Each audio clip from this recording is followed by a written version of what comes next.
네, 2017년 2월에 로마서를 처음 시작했습니다. 돌아보니까 한 50번 정도 주의 사람들과 함께 이 말씀을 나누었어요. 로마서를 볼수록 복음과 교회 공동체, 또 성도의 삶이 얼마나 놀라운지 바울의 그 육성을 통해서 우리가 함께 들었습니다. 로마서에 담긴 하나님의 복음은요, 그 소수에 머물러 있지 않았고 불꽃이 되어서 타올랐어요. 그리고 2000년이 지나는 동안 기독교를 일으켰고 교회를 세웠으며 수많은 성도들을 변화시키는 놀라운 불꽃이 되었습니다. 로마서를 통해서 저 자신에게도 제 인생의 도전이고 배움이었고, 주님의 은혜교회에게도 이 말씀이 어디로 가야 하는지, 어떻게 복음의 영광을 위해서 살아야 하는지 알게 해준 놀라운 말씀이었습니다. 부족한 말씀을 경청해 주셔서 감사드리고, 오늘 마지막 이 말씀을 함께 나누기를 원합니다. 한 3가지 정도인데요. 첫 번째는 바울은 마지막에 로마 성도들에게 사랑의 권면을 하고 있습니다. 그 권면은 성도 여러분, 교회 안에 복음을 위협하는 갈등 요소가 있을 것입니다. 여러분들은 복음으로 교회를 지키십시오라는 권면입니다. 그리고 두 번째는 복음이 성도 여러분을 또한 교회를 견고하게 강하게 세우실 것입니다. 복음이 성도들 안에, 가정 안에, 교회 안에 뿌리 내리도록 하십시오, 이런 의미입니다. 그리고 세 번째는 로마 교회 성도뿐 아니라 모든 열방이 복음을 바르게 믿고 순종하게 되면 그 삶이 하나님께 영광을 돌리게 됩니다. 바울은 그렇게 로마서를 마무리하고 있습니다. 우리가 이 말씀을 나누면서 정말로 주님 복음의 견고한 인생 성도 되게 해주십시오. 주님 복음의 뿌리 내린 견고한 교회로 세상에 존재하게 해주십시오라는 소망이 있기를 소망합니다. 네, 첫 번째는 교회는요, 항상 존재하는 동안 복음을 위협하는 갈등 요소가 역사 속에 항상 있습니다. 그래서 복음으로 교회를 지켜야 됩니다. 바울은 16장 초반부에요, 로마 성도의 26명의 이름의 직업과 사회적인 성향이 다른 이 다양성 속에서도 그리스도 안에 하나 된 가족을 소개한 후에 마지막 17절에 이렇게 권면합니다. 형제 여러분, 내가 여러분에게 권할 것이 있습니다. 너희가 배운 교훈을 거슬려서 분쟁을 일으키거나 거치게 하는 자들이 교회 안에 있으니 살피고 그들에게서 떠나십시오. 여러분, 교회 안에 분쟁을 일으키는 사람들이 갈라디아나 골로새처럼 율법주의자 거짓 교사였는지는 확실히 알 수 없지만 이들의 특징이 있어요. 로마 교회 성도들이 배운 교훈을 거슬려서 서로 험담하고 비난하는 사람들입니다. 자, 그렇다면 로마 성도들이 배운 교훈은 무엇이었지요? 여러분, 1장부터 이제 15장까지 보셔야 되는데 그냥 몇 가지로 요약을 하면 이렇습니다. 로마서 1장부터 2장까지는 모든 사람이 다 죄 아래 있습니다. 인간의 실존은 하나님의 심판 아래 있어서 누구도 한 명도 하나님 앞에 천국에 못 갑니다. 인간의 실존을 바울이 얘기했어요.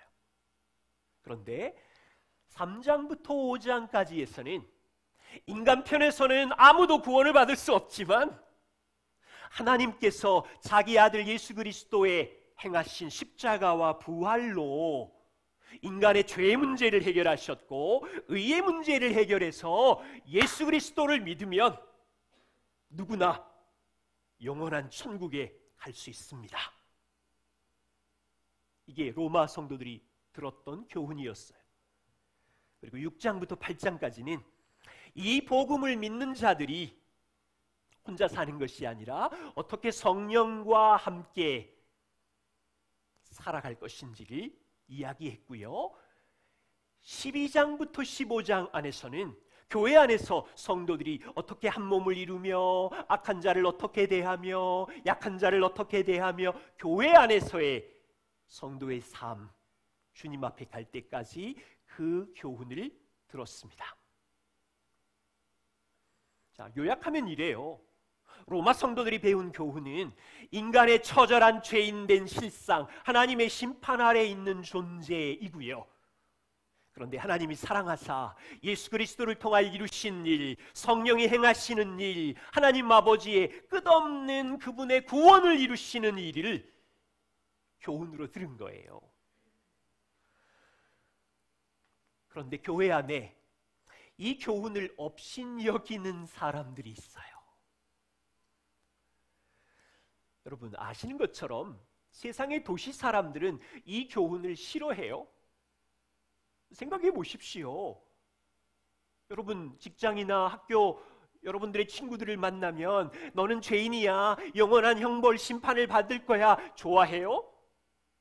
극도로 싫어해요. 예수 그리스도가 유일한 구원자야, 이것을 믿으면 천국에 갈 수 있어. 그러면 친구들이 여러분들을 손가락질하면서 너 맹신자구나, 복음을 믿으면 썩지 않고 쇠하지 않은 천국에 기업이 있어 라고 말하면 아주 까치 눈을 뜨면서 조롱하지요. 텔레비전도 뉴스도 이 복음의 진리는 말하지 않는 아주 사사로운, 중세시대 때는 이야기했거든요. 공공의 사회 속에 이 복음은 유통되는 문화였는데 지금은 꼭 초기 기독교 같아요. 뉴스도 학자도 말하지 않아요. 그런데요, 세상 사람만이 아니에요. 바울은 교회 안에 이 복음의 교훈을 거슬리는 사람들이 있대요. 이 교훈 위에 하나 되지 못하고 깨트리는 사람들이 있대요. 그들을 잘 살펴보래요. 이들의 특징이 어떻습니까? 18절에 보시면 이 같은 자들은 우리 주 그리스도를 섬기지 않고 있습니다. 자기들의 배만 섬기고 있습니다. 자기 마음의 유익, 자기 이득. 그런데요, 말은 잘해요. 교활한 말과 아첨하는 말, 유창하게 말해서 순진한 사람들의 마음을 미혹하고 있어요. 이 사람들의 목표는 그리스도를 섬기는 게 아니라 자기 몸이에요. 몸, 자기 욕망, 자기 이득.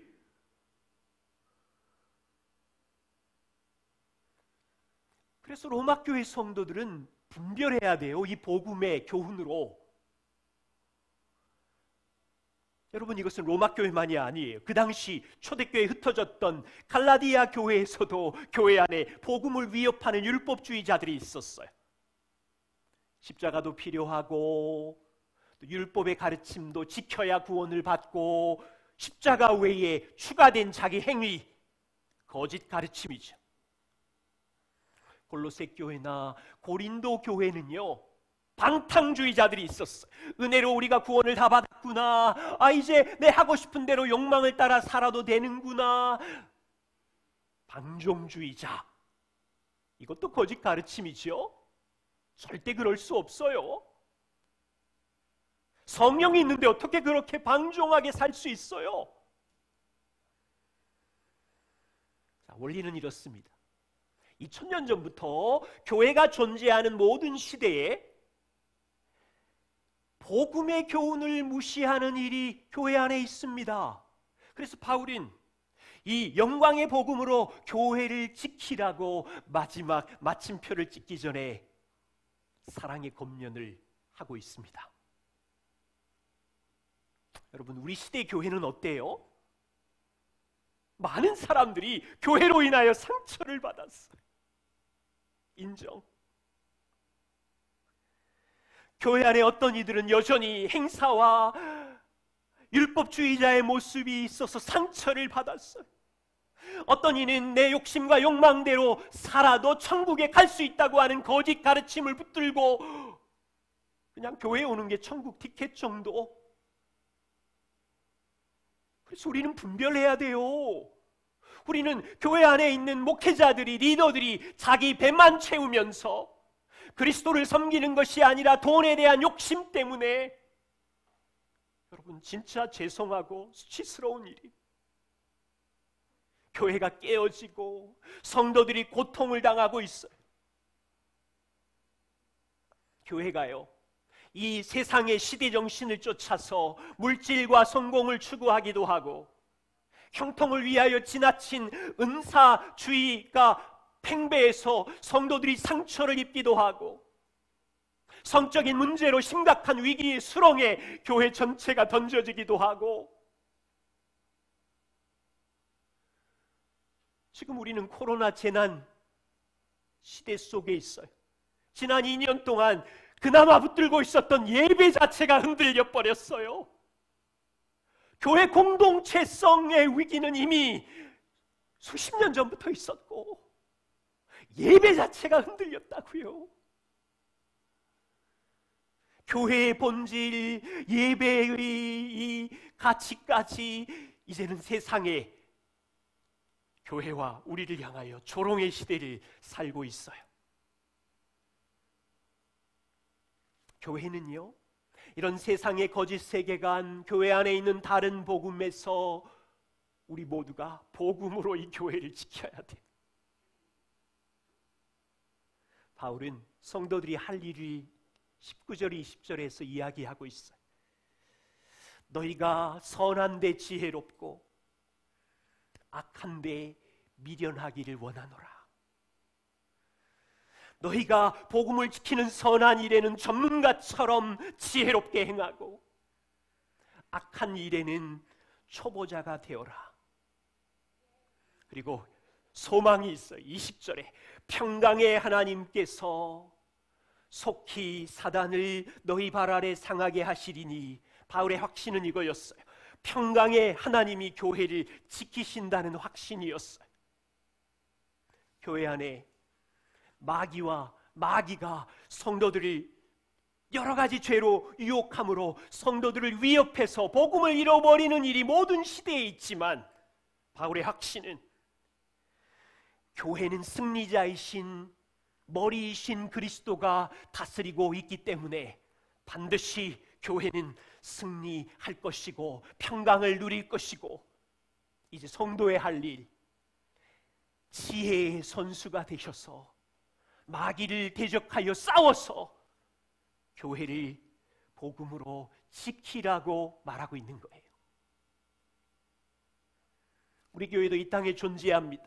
세상의 도시 속에 살고 있습니다. 세상에 있는 사람들이 교회 안으로 들어오면 그들은 세상의 문화와 가치관을 가지고 들어오지요. 그래서 교회는 항상 복음을 위협하는 갈등들이 존재하는 동안 계속 있는 거예요. 우리 모두 지혜의 전문가가 되어서 함께 복음의 가치를 지키려고 싸우며 걸어야 되겠죠. 두 번째입니다. 바울은 마지막에 복음이 성도와 교회를 견고하게 세운대요. 여러분, 이 말의 의미를 우리 정확히 이해해야 되는데요, 21절과 23절에 바울은 마지막에 함께 동역하고 있는 8명의 이름을 로마 성도들에게 문안한 후에 편지의 마지막에 여전히 복음을 강조하면서 마무리해요. 자, 이 엄숙한 마음으로 이 마지막 절을 같이 한번 읽어보고 싶어요. 16장 25절, 27절, 우리 로마서의 마지막 세 절을 우리 한 목소리로 같이 함께 같이 봉독하겠습니다. 시작. 나의 복음과 예수 그리스도를 전파함은 영세전부터 감추어졌다가 이제는 나타내신 바 되었으며, 영원하신 하나님의 명을 따라 선지자들의 글로 말미암아 모든 민족이 믿어 순종하게 하시려고 알게 하신 바 그 신비의 계시를 따라 된 것이니 이 복음으로 너희를 능히 견고하게 하실 지혜로우신 하나님께 예수 그리스도로 말미암아 영광이 세세무궁하도록 있을지어다. 아멘. 여러분, 이 말씀이 감동으로 밀려오세요? 아니면 되게 어렵다, 무슨 말이야 대체, 이렇게 생각이 되세요? 바울은 마지막에 나의 복음이라고 이야기해요. 그 복음은 예수 그리스도를 전파하고 있는 이 예수 그리스도의 이 복음이에요. 그리고 그 복음을 설명하고 있어요. 이 복음은요, 서울대학교 교수연합회가 100년 동안 모여서 연구로 만들어진 게 아니에요. 바울이 말하는 복음은, 이 복음의 시작은 영원 전부터 계셨던 하나님의 마음에 감추어졌던 소식인데 역사에 나타난 복음이래요. 이 복음은 영원하신 하나님의 명령을 따라서 이스라엘의 구약의 선지자들의 글에 나타났고 백성들에게 외쳐졌던 복음이래요. 성도 여러분, 복음이 뭐예요? 예수 그리스도. 역사에 나타난 기쁜 소식, 예수 그리스도. 바울은 로마서 1장 인사말이 끝나자마자 2절부터 4절까지 여러분 보세요. 너무 중요한 구절인데, 이 복음은 이라고 말하고 제일 끝에 보시면 곧 우리 주 예수 그리스도다, 복음은 예수 그리스도라고 말하면서 그 사이에 복음이신 예수 그리스도가 누구신지, 어떤 과정을 통해서 역사에 나타났는지를 설명하고 있어요. 바울이 전한 이 복음은 이 땅의 최고의 지식인들이 만든 도덕 윤리 강령으로 사람을 바꾸는 게 아니지요. 모든 종교의 특징이 그래요. 교주들의 교훈과 교주들의 그 명언으로 사람을 바꾸려고 하는 것. 그런데 바울이 전한 복음은 그렇지 않아요. 시작은 어디냐면 영원전 하나님 마음에 감추어졌던 신비한 비밀인데, 하나님 마음에 감추어졌는데 역사 가운데 어떻게 나타났냐면 예수 그리스도가 이 땅에 오셔서 십자가에 죽으시고 부활을 통하여 구원의 길로 나타났어요. 이 복음이, 기쁜 소식이. 그런데 그 예수님이 오시기 전에 하나님은 구약의 많은 선지자들을 통하여 약속한 소식이었다. 예수님이 갑자기 뚝 떨어져서 오신 것이 아니라 수천 년 동안 하나님이 선지자들의 입을 통하여 예언하신 약속이 성취되어서 나타난 메시아 구원자이다. 어떤 경로? 육신의 혈통으로는 다윗이라는 왕의 자손으로 태어난 한 사람, 눈으로 볼 때는 목수의 아들이지만 하나님의 아들로 오셨는데, 그가 십자가에 죽으시고 저와 우리의 인간의 죄의 문제를 해결하시고 다시 살아 부활하심으로 우리를 의롭게 하시고 그를 믿는 자를 하나님의 가족으로 초대하는 기쁜 소식. 이 복음은 바울만이 아니라 로마 성도도 알아야 하며, 이 복음은 너무 영광스럽기에 이 단어를 써요. 모든 민족에게 전파되어야 되는 아름다운 소식이다.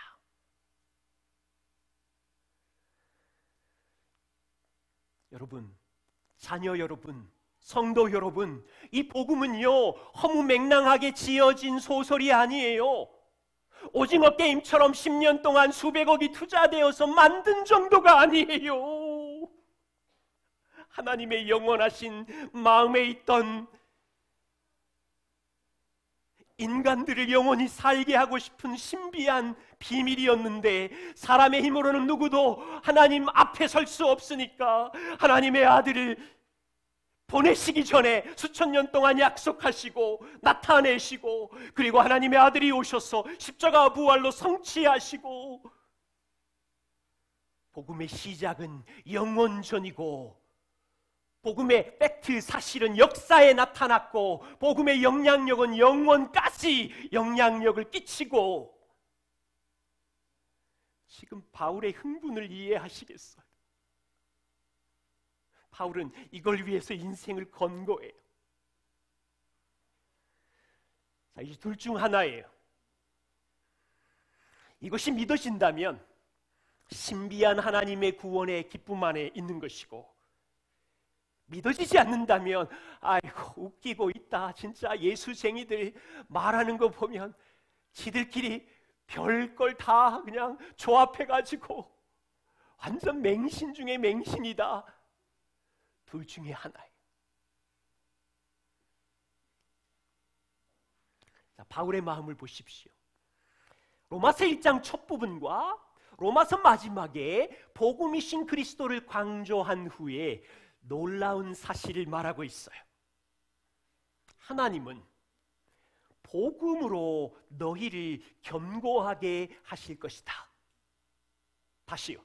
로마서 서론과 결론에서 자신이 전하는 복음을 바울은 강조한 후에 하나님께서 이 복음으로 능히 너희를 견고하게 하시고 너희들이 모인 교회를 강하게 견고하게 하실 것이기에 하나님께 세세무궁토록 영광이 있을지어다.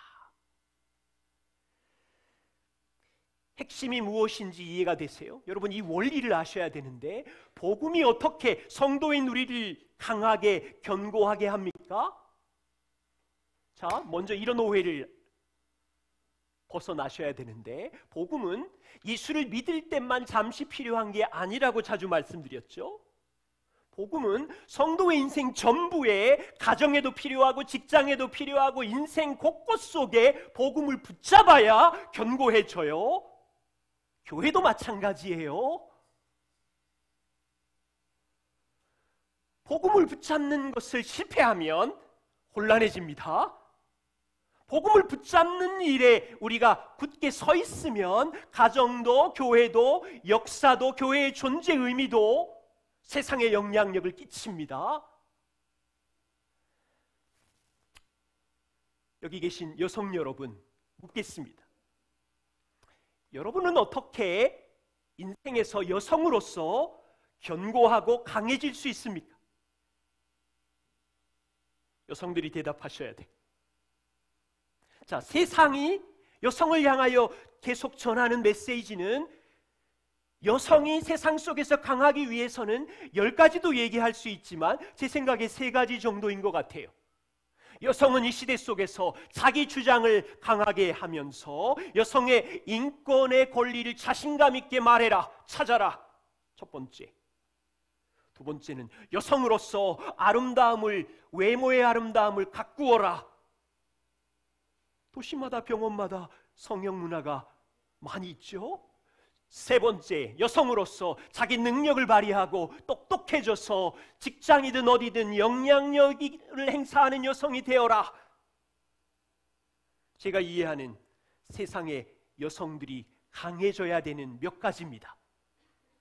다시, 그리스도인 여성들이시죠? 어떻게 여러분은 여성으로서 견고하고 강해질 수 있습니까?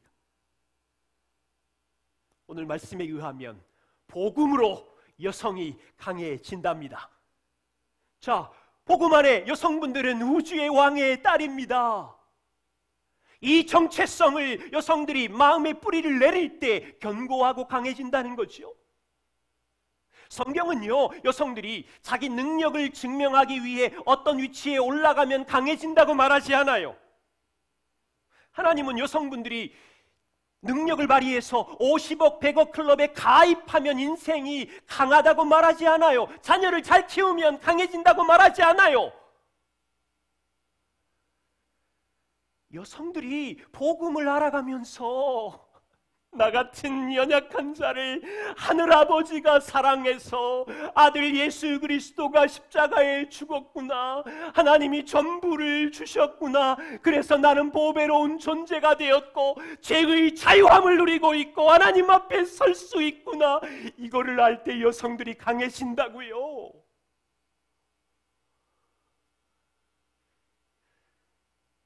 세상은요, 여성을 향하여 땅에 실력을 쌓고 능력을 쌓고 성취를 이루면 강해진다고 말하고 있지만, 성경은, 하나님은 복음으로 하나님이 이루신 복음을 명확히 이해하고 내가 완전히 용서받은 자녀구나, 의롭게 된 자녀구나, 이걸 견고하게 붙잡을 때 내게 하늘의 상속자라는 약속이 있구나, 그게 우리를 온유하게 하고 평안하게 하고 강하게 하고, 그리스도인 여성 여러분, 우리는 세상에 살기 때문에 자기의 은사와 직장이나 학교에서의 지성적 능력을 추구해서 사회에 영향력을 끼치는 여성이 될 수 있어요. 심은 대로 거뒀으니 박수를 받아야 되겠지요. 그렇지만 생각해 보십시오. 여성의 사용하는 은사의 영향력은 시간이 지나면 하나 둘 밀려나겠지요. 후배들이 올라오고 있잖아요. 얼마나 거기 있을 수 있을까요? 한 20, 30년? 외모의 아름다움 추구할 수 있지요. 박수 받을 수 있어요. 그런데 50이 좀 되어보세요. 주름살에 흰머리에 금방 시들어요. 그런데 세월이 지날수록 하나님이 주신 이 복음을 이해해 갈수록 온유해지고 견고해지고 소망이 커지고, 남자 여러분에게 여쭤볼게요. 세상은 남자들이 어떻게 살면 강하다고 말하지요? 여러분, 젊은 친구들은 몸짱, 막 근육맨 만들어가지고 내가 식스팩 있고 왕자 새겨지고 이런 걸 만들어서 강해 보이려는 남자들, 10대 친구들은 뭐 스타크래프트든지 온라인 그 게임의 승자가 되어서 내가 너희보다 세, 강해라고 보여주고 싶은 욕망들. 대부분 도시의 남자들인 재산을 모아서 부자가 되면 인생의 승자로 강해 보이는 것, 권력이든 힘이든 높은 자리에 올라가면 내가 다른 남자보다 강하지. 어떤 남자들은 아름다운 여자를 아내로 만들어서 나는 이 정도로 인생을 성공한 사람이야 라고 말하고 싶고, 여러분, 이 남자의 강함을 얻기 위해서 씨를 뿌리는 남성의 수고와 노력은 박수를 받아 마땅하지요. 땀의 열매이니까. 자, 말씀으로 돌아와서 하나님은 남자를 어떻게 강하게 하신다고요? 복음으로. 남자는 하나님의 아들이지요. 이 흔들리지 않는 정체성의 뿌리를 내릴 때 남자가 강해지는 거예요. 세상이 말하는 남자가 쌓은 돈, 권력, 힘이 있어야 남자가 강해진다고 하나님은 한 번도 말하지 않았어요. 이미 우리는 우주의 왕의 자녀의 반열에 올라 있는데, 여러분, 성경은 남자들이 니고데모와 같은 학문의 탁월성을 가져야 강해진다, 로마 황제처럼 땅의 권력을 가져야 강해진다, 어마어마한 건물주나 부자가 되어야 강해진다가 아니라 그렇게 가져도 하나님의 들어갈 수 없다. 그게 성경의 이야기예요.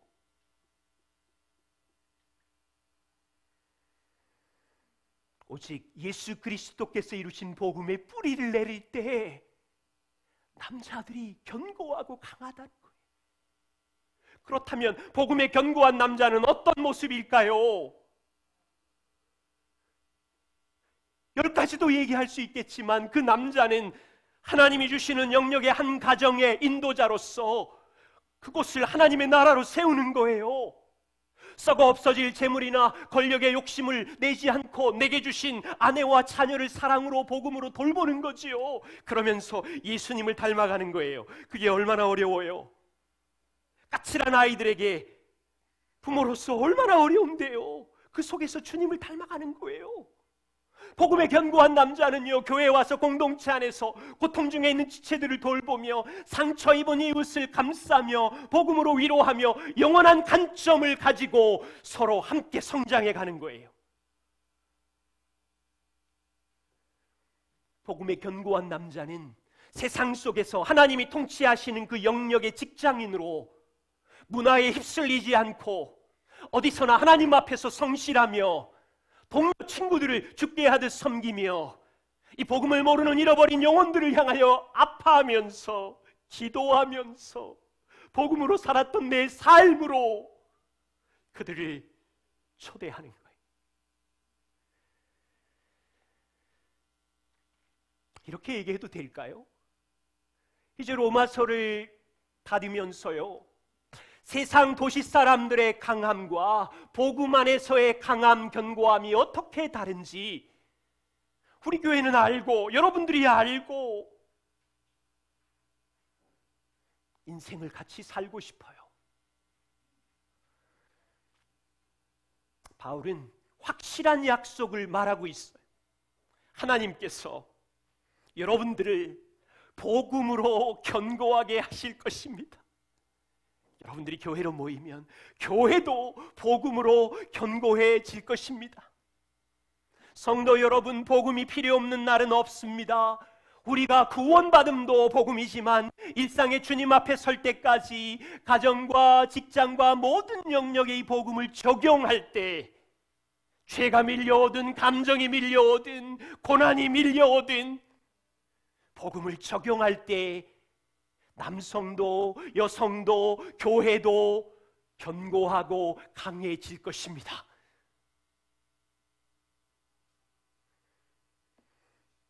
세 번째입니다.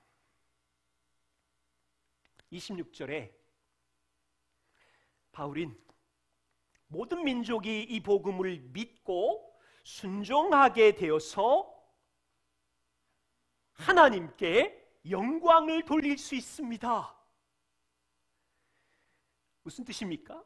바울의 인생의 목표인데요, 바울은 이 영원한 복음, 예수 그리스도가 이루신 일을 모든 민족이 이것을 믿고 그것을 믿을 때, 온전히 믿을 때 성숙해지고 견고해지고 순종할 때 견고해지고 주님을 닮아가고 그래서 하나님께 영광이 된다는 거예요. 로마서 1장 5절에도 동일한 이야기를 했어요. 이방인 중에서 이 복음을 믿어 순종해서 하나님을 닮아갈 때 영광이 됩니다. 존 파이퍼 목사님은 이 부분을 이렇게 정리를 하셨어요. 로마서의 시작, 로마서 1장 5절과 로마서의 끝, 로마서 16장 26절에 바울은 자신의 사도직에 위대한 목표가 있다고 말합니다. 위대한 목표가 무엇입니까? 예수님을 믿는 그리스도인들이 믿음에서 흘러나오는 순종의 삶을 살아갈 때 예수 그리스도께서 세상 모든 민족 가운데서 영광을 받으시게 된다는 겁니다. 그 다음입니다. 우리의 믿음의 순종은 복음을 믿음으로, 복음을 믿게 되면 의롭게 되지요. 그리스도와 연합하게 되지요. 우리의 순종은 이 복음을 믿는 것에서 나오는 일인데 그 순종은 믿음의 열매입니다. 그 다음 말이 참 놀라워요. 그리스도를 믿는다고 하는 우리의 믿음이 우리의 삶을 변화시키지 못한다면 우리에게 있다는 믿음은 구원하는 믿음이 아닙니다. 순종은 복음의 믿음이 살아있음을 보여주는 열매입니다. 여러분, 인생을 좀 돌아보세요. 저는 저 자신을 돌아보면 20년 전 제 안에 고집세고 교만하고 정죄감 덩어리로 살았던 저주받을 죄인인 저를 복음이 얼마나 변화시켰습니까? 저는 말할 수 있어요. 주님의 은혜교회 성도 안에 여러분들을 처음 만났을 때 여러분들 안에 약하고 부족한 죄성이 5년, 10년 지나서 복음 때문에 얼마나 많은 변화가 일어났습니까? 이것이 당연한 거지요. 엄청난 복음을 믿었는데 그 은혜가 그리스도에게 순종하지 못하게 한다면 성경은 그런 일은 일어나지 않는데요. 왜냐하면 이 복음을 믿을 때 우리는 그리스도에게 연합하는 것이고 성령이 우리 안에 들어와 일생 동안 일하시는 것이기 때문에 시간이 문제이지 천천히지만 주님께 순종함으로 반응해서 예수 그리스도를 닮아간다는 거예요. 질문을 하나 하지요. 자, 4가지 중에서 가장 어려운 일은 무엇일까요? 4가지 보이시나요? 첫 번째, 태어난 1살 아기가 있어요. 이 아기가 한 20년 후에 하버드 대학에 들어갈 확률. 두 번째, 이 아기가 커서 1조 재산 클럽에 들어갈 확률. 세 번째, 이 아이가 과학적인 업적을 남겼든지 노벨상을 받을 확률. 네 번째, 이 아이가 바늘기로 들어갈 확률. 가장 어려운 건 무엇일까요? 학생 여러분, 1번이 가장 어려워요? 2번이 가장 어려워요? 어려운 문제 아니지요? 1번, 2번, 3번은요 확률이 작을 뿐이지 어쩌면 충분히 가능한 확률이 있어요. 근데 4번은 이 아기가 조그만한 바늘구멍에 통과해서 들어갈 확률은 제로지요. 불가능이에요. 한 구절을 기억하셔야 돼요. 예수님께서 누가복음 18장 25절에 낙타가 바늘기로 들어가는 것이 부자가 하나님의 나라에 들어가는 것보다 쉬우니라. 예수님은 낙타가 바늘기로 들어가는 것도 불가능한 일인데 그보다 더 어려운 일이 있다. 불가능한 일이 있는데 부자가 하나님의 나라에 들어가는 일은 더 어려운 일이다. 조금 전에 예를 들었습니다. 이 아기가 인생의 대박이 나서 부자가 되어 1조를 모을 수 있고, 그렇지만 돈으로는 부자가 돼서는 하나님의 나라에 들어갈 수가 없지요. 여기 있는 우리 주님의 은혜교회 자녀들이 공부를 잘해서 하버드대 박사를 5개를 가지고 노벨상을 타고 혹시 우리 중에 대통령이 난다고 해도 하나님의 나라에 들어갈 확률은 제로. 제자들이 질문했어요. 그럼 누가 구원을 얻을 수 있습니까? 예수님이 말씀하시기를 사람의 힘으로는 할 수 없는 것이지만 하나님은 하실 수 있기에 하나님의 아들 내가 여기 내려왔다고 하시는 거예요. 바울은 마지막에 이렇게 마무리해요. 모든 지혜의 하나님께서, 모든 지혜의 하나님께서 아들 예수 그리스도의 십자가와 부활로 이 제로의 확률을 깨트리시고 모든 민족에게 구원의 길, 복음의 길을 열어주셨기에 이 구원의 은혜 안에 들어온 자는 주 대신 그리스도에게 순종하며 주님을 닮아 영광을 돌릴 것입니다. 바울은 나에게는 인생의 목표가 있습니다. 로마 성도 여러분만이 아니라 모든 민족이 이 영광의 복음을 믿고 순종해서 주님을 닮아가고 영원한 하나님 앞에 서게 하는 것이 하나님께 영광이 되기에 이 일을 위하여 내 인생을 드립니다.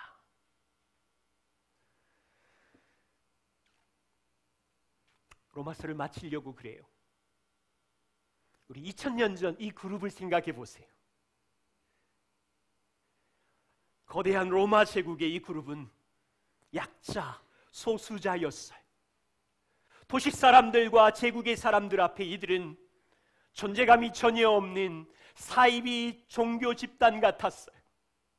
이 집단은요, 이 30년 전에 로마의 식민지 팔레스틴 땅에서 정치범으로 죽은 청년 예수가 하나님의 아들이라고 주장하는 자였어요. 우리가 아는 것처럼 예수님은 BTS처럼 유명한 사람도 아니고 권력자도 아닌 무명의 목수였어요. 무명의 목수가 그 당시 가장 처참한 사형형 틀에 죽었는데, 이 소수자들은 그가 하나님의 아들이며 내 죄를 대신하여 진노를 받았으며 나를 의롭게 하려고 다시 살아나셨으며 내게 영원한 생명을 주려고 나의 왕이 되어 승천하셨다고 말하는 자들이었어요. 그들은 로마 도시 한 기퉁이에서 그 예수 그리스도는 로마 황제보다 더 높은 우주의 왕이며 인생의 주인이라고 증언하다가 박해를 받고 죽어갔어요. 그 소수자의 복음의 증인들 때문에 모든 민족에게, 우리에게까지 이 복음이 전해졌어요. 이곳에서 이 복음을 지켜내는 일이 쉬운 일은 아니지만, 위협하는 많은 요소들이 있겠지만, 복음으로 우리 삶을 견고하게 세우실 하나님이 일하시기 때문에 이 길을 같이 가고 싶은 거예요. 그 길로 이 교회를, 여러분 성도의 삶을 견고하게 세워서 주 대신 그리스도에게 순종해서 하나님께 영광이 되는 인생이 되고 싶어요. 기도하겠습니다.